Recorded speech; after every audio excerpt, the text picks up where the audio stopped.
সংগ্রামী তৌহিদি জনতা, এ পর্যায়ে আজকের এই বিক্ষোভ সমাবেশের কর্মসূচি এবং গুরুত্বপূর্ণ বক্তব্য নিয়ে আসছেন এই উত্তর জনপদের আলেম দ্বীন হক্কানি উলামায়ে কেরামের যিনি সিংহ পুরুষ, সিংহ শার্দুল হযরত মাওলানা কাজী ফজলুল করিম দামাত বরকাতুহু শাইখুল হাদিস শামসুল উলুম কারবালা মাদ্রাসা বগুড়া।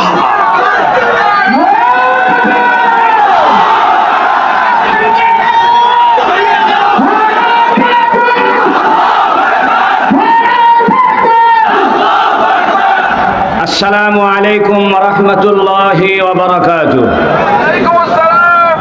আলহামদুলিল্লাহ ওয়াসসালাতু ওয়াসসালামু আলা রাসূলিল্লাহ ওয়াজাহিদু ফি সাবিলিল্লাহ। সংগ্রামী তৌহিদি জনতা, ওলামা মাশায়েখ বৃন্দ, সর্বস্তরের তাবলিগি সাথী ভাই ও বন্ধুগণ এবং আপনারা যারা শুনছেন, সাদ সাহেবের সঙ্গে এটা কোনো তাবলিগ জামাতের বিরোধিতা নয়। সাদ সাহেবের বিরোধিতা কোরআন এবং হাদিসের বিরোধিতা। সাদ সাহেবের বিরোধিতা সত্য মিথ্যার বিরোধিতা। শত্রু দুই রকম, একটা বাহিরের শত্রু কাফের মুশরিক ইহুদি নাসারা, এটা চেনা যায়, তাদেরকে বোঝা যায়। ভিতরের শত্রুকে বোঝা যায় না। কাদিয়ানীরা যেমন শত্রু, এই সাদ বাহিনী কোরআন হাদিসের অপব্যাখ্যা দিয়ে তারা আমাদের আভ্যন্তরীণ শত্রুতা করেছে। এই সাদ বাহিনীর নির্মম ভাবে হত্যা করেছে, রক্ত ঝরিয়েছে। ও সাদ বাহিনী জেনে রাখো, এক সাগর রক্তের বিনিময় হলেও এদেশে সাদপন্থী বাতিলদেরকে উৎখাত করে ছাড়বো ইনশাআল্লাহ।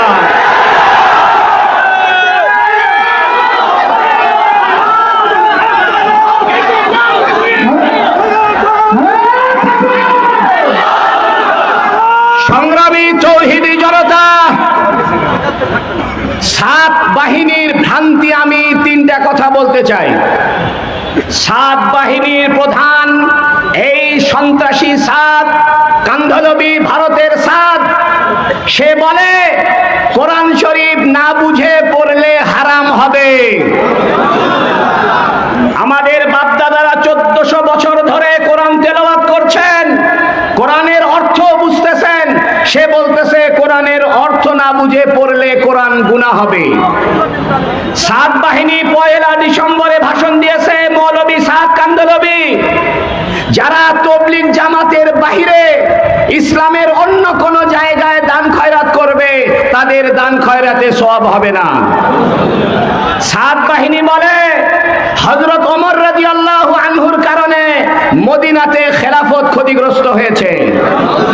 সাদ বাহিনী বলে মুসা আলাইহিস সালাম বনি ইসরাইলকে রেখে তুর পাহাড়ে গিয়েছিলেন আল্লাহর সঙ্গে দেখা করার জন্য। এই যাওয়াটা, তার তবলিগের কাজ বাদ দিয়া তুর পাহাড়ে যাওয়াটা অন্যায় হয়েছে। সাদ বাহিনী বলে যারা মসজিদে ইমামতি করে অর্থ গ্রহণ করে, মাদ্রাসায় পড়িয়ে টাকা পয়সা বেতন গ্রহণ করে, তাদের টাকা বেশ্যার টাকার চাইতেও খারাপ। আপনাদের কাছে বিচারের দায় দিলাম, এই সাদপন্থী যদি এই আকীদার বিশ্বাস রাখে, কোন মসজিদে তাদের জায়গা হবে না। আমাদের স্পষ্ট ঘোষণা। আমরা শুনতে পাচ্ছি ঝোপগাড়িতে নাকি ইজতেমা করবে। তোমাদের কলিজার সাহস থাকলে ঝোপগাড়ির ইজতেমা করতে পারবে না। প্রশাসনকে বলে দিতে চাই, রক্তের বন্যা বয়ে যাবে, ঝোপগাড়িতে কোনো ইজতেমা হবে না।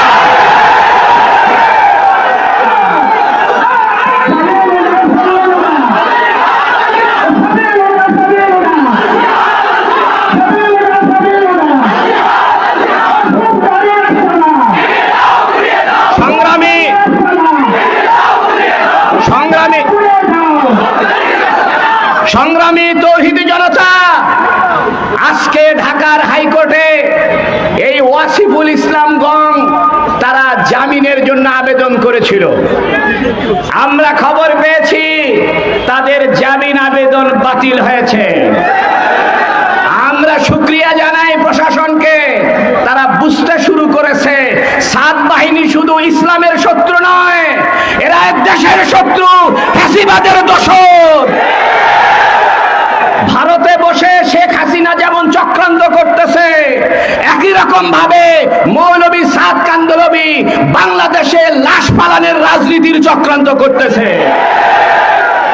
দৈনিক নয়া দিগন্তে এবং বিভিন্ন মিডিয়াতে স্পষ্ট হয়েছে, ভারতে বসে মোসাদের গোয়েন্দা সংস্থা এবং ভারতের গোয়েন্দা সংস্থা তারা পরিকল্পনা করেছে ইচ্ছাকৃতভাবে এদেশে মুসলমানদের ভিতরে দ্বন্দ্ব বাজায় দিবে। আমরা স্পষ্ট বলতে চাই, আমরা শান্তিপ্রিয়, ইসলাম শান্তির ধর্ম। আমরা চাইলে ঝোপ গাড়িকে 1 সেকেন্ডে ধূলিসাৎ করে দিতে পারি। আমরা শান্তি চাই, শৃঙ্খলা চাই। আজকের সাত মাথায় লক্ষ জনতার বিক্ষোভ সমাবেশ একথা প্রমাণ করেছে। ওলামায়ে কেরাম, বাংলাদেশের ওলামায়ে কেরাম, বগুড়ার ওলামায়ে কেরাম, বগুড়ার তাবলিগ জামাতের ওলামাপন্থী আলেমরা শান্তি চায়, শান্তিপ্রিয়। তবে আমাদের ধৈর্যের বাঁধ ভেঙে দিবেন না, ধৈর্যের বাঁধ ভেঙে দিবেন না।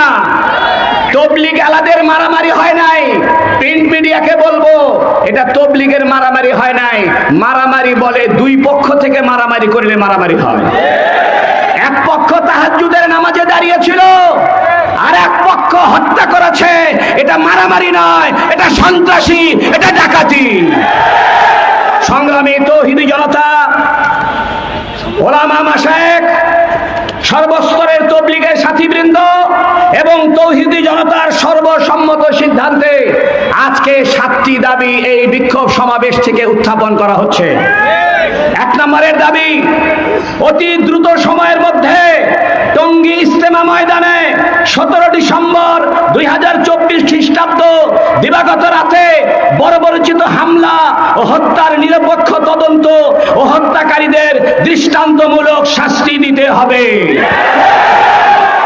দাবি নম্বর 2, ইতোমধ্যে যে সকল চিহ্নিত সন্ত্রাসী ও তাদের হুকুমদাতাদের বিরুদ্ধে মামলা দায়ের করা হয়েছে, সে সকল এজাহারভুক্ত আসামিদেরকে আগামী 7 কর্মদিবসের মধ্যে গ্রেফতার করতে হবে। দাবি নম্বর 3, 2018 সালে টঙ্গী ইজতেমা ময়দানে তৎকালীন প্রশাসনের মদতপুষ্ট এই সাতপন্থী কর্তৃক হত্যার তদন্ত ও দায়ীদের শাস্তি নিশ্চিত করতে হবে।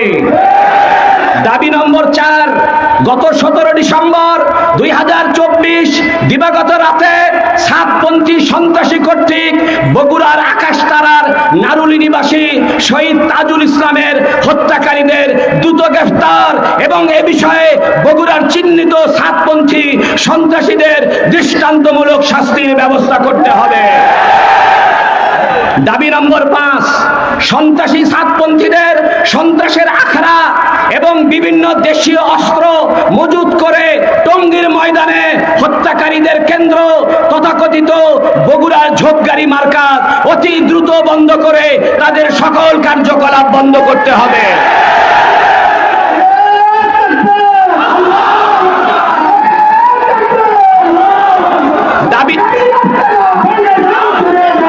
দাবি নম্বর 6, বিশেষভাবে বগুড়া জেলা সদর সহ, আমি আবার বলছি, বিশেষভাবে বগুড়া জেলা সদর সহ সকল উপজেলায় সন্ত্রাসী সাতপন্থীদের সব ধরনের মসজিদ ভিত্তিক কার্যকলাপ বন্ধ করতে হবে।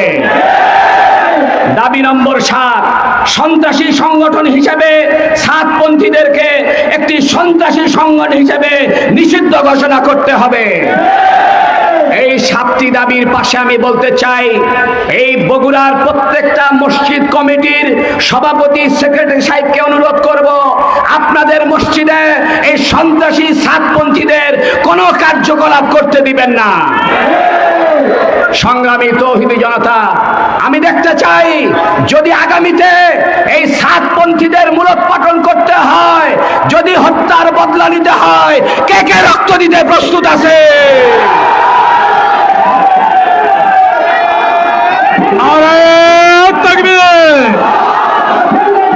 ওই সন্ত্রাসীদের কালো হাত